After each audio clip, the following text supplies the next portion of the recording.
deepest caves known to man, none stands deeper than the Veryovkina Cave. At a depth of 2,223 meters, it is considered the deepest cave known to man. Yet, with all the dangers involved in descending into the cave, a newbie caver named Sergei Kozeev, with only 2 caving expeditions experience, bid his family goodbye and decided to embark on a journey into the unknown. Little did he know it would be his last. The depths of the Veryovkina Cave had claimed another explorer, leaving behind a haunting echo in its limestone chambers. This is the story of Sergei Kozeev. Abkhazia, a partially recognized state in the South Caucasus, on the eastern coast of the Black Sea, at the intersection of Eastern Europe and Western Asia.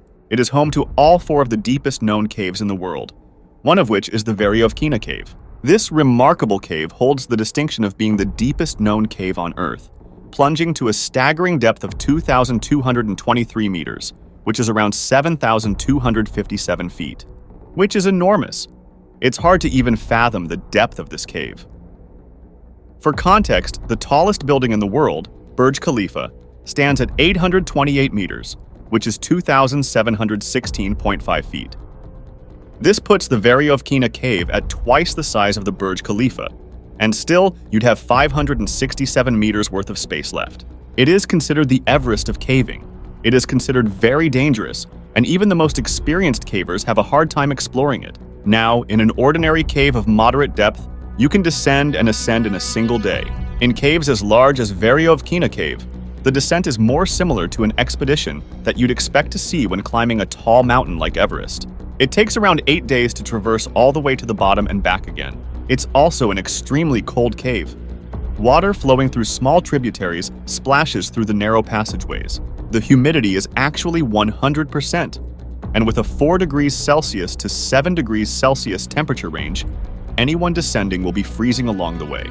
From the entrance, climbers have to put on special clothing harnesses and helmets fixed with headlamps that then descend down the first shaft into the darkness and move through a series of tight tunnels and passages to reach the first camp at 2,000 feet.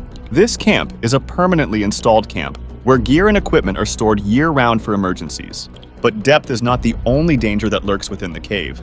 There's a real danger of rockfalls and floods. Sergei Kozeev, a name etched into the depths of Veryovkina Cave, was a 37-year-old Russian married with 2 amazing kids. On November 1st, 2020, Sergei Kozeev bid goodbye to his family, not saying where he was heading. He left his home in Sochi, Russia, and embarked on a fateful journey into the heart of Earth's subterranean mysteries, drawn by the allure of Veryovkina's depths in the neighboring country of Abkhazia. Sergei was in great shape, and he was a man who wore many hats. He was an avid outdoorsman and frequently went on solo expeditions that involved trekking, marathons, or anything to do with athletics. Sergei never wanted to be left out.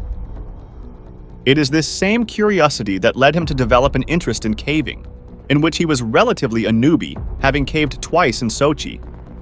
Despite the lack of experience and knowledge, Sergei thought it would be a very fun and thrilling idea to traverse the Veryovkina Cave alone, which was suicidal due to the many intricacies involved when going down such deep depths. So Sergei drove all the way from Sochi, Russia to Abkhazia. It was not a long way off since Sochi was just east of the Russian border with Georgia and about 2 hours from the entrance to Veryovkina Cave. After reaching the location, he transferred his belongings into 3 transport bags, and without a second thought, he made the ascent up into the mountains to the cave entrance using his crampons and ice axe. Then, he fixed a rope to the opening and descended into the entrance, descending into an almost vertical shaft below.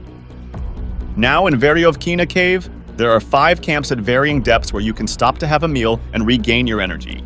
The camps are at 600 meters, 1,000 meters, 1,350 meters, and 1,900 meters, and the final one lies at 2,100 meters. The first 600 meters of the cave are very treacherous, extremely tight, and very difficult to get through. But Sergei was very determined, and he hauled all of his equipment in 3 transport bags through the tunnels and narrow passages. Then, using a lattice descender, he traveled down the massive vertical shafts all alone. He successfully made it to the first camp, where he spent his time.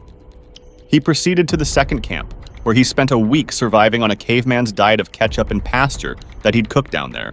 And as much as it might sound insane, Sergey was managing to go through these deep depths armed with only screenshots on his phone and a small map that he'd printed out, which acted as his travel guide inside the cave.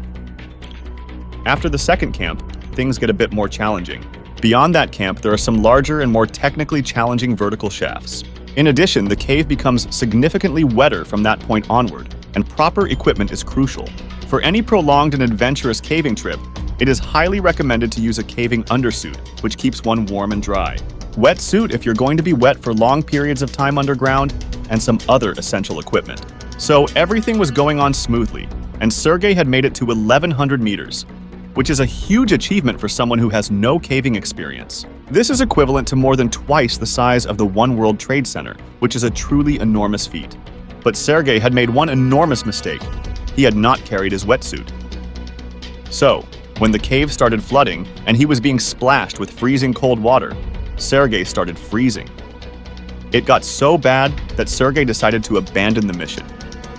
He decided to try and ascend back up to the camp where he'd previously stayed for a week, but he lacked stirrups, which are required for ascending.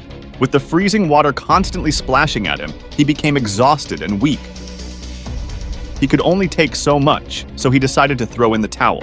He went to the base of the well that had been trying to climb out of the cold up in a pole, where he gave up the ghost still attached to his rope at a depth of 1,100 meters. A few days later, Sergey did not return home like he usually would on his solo missions. His wife reported him missing, but he was nowhere to be found. He seemed to have vanished off the face of the earth. For 9 months, he was reported missing until one sunny day in August 2021, when a group of spelunkers who had gone on a caving expedition noticed a rope at the entrance to the cave, followed by Kozeev's belongings. Eventually, they came across his lifeless, decomposed body, still hanging on the safety rope approximately 1,100 meters below. Next to him lay his bags and the remainder of his equipment, in which they found 2 mobile phones. There was no ID or documentation with him. The team went back up to the surface and alerted authorities. Due to the difficulty of the cave and the depth at which Sergey's body was found, it would take a team of over 100 individuals to eventually retrieve it. Due to the narrow passageways, Sergey had to be cut into pieces in order to be retrieved from the cave. On August 17th, after days of grueling tasks, the rescue team emerged on the surface with the 10 bags containing the remains of Sergey. His body was finally returned to his wife and kids in Sochi, and she was informed Sergey had entered the cave illegally. That's why nobody knew he was in the cave, and he had carried the wrong equipment. His family gave heartfelt thanks to Abkhazia's Ministry of Emergency Situations and all those who participated in recovering Sergey's body. The depths of Veryovkina Cave had claimed another explorer, leaving behind a haunting echo in its limestone chambers.